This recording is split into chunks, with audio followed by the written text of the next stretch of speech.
Luming? Chito! Uy, Luming. Anong ginagawa mo dito?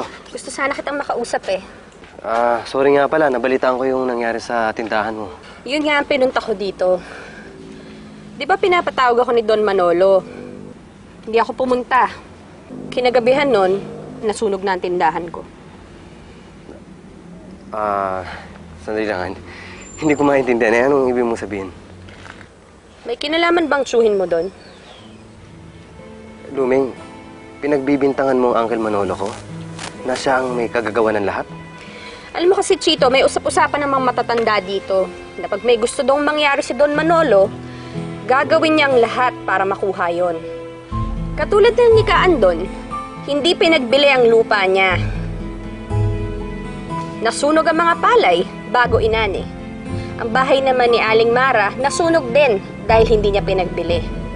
Ako naman, nung munti kang makunan si Stella, bigla na lang nahulog ang bus namin sa bangin.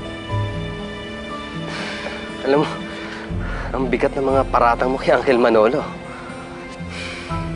Mabigat din kasi ang mga pangyayari. Bakit ako ang kinakausap mo?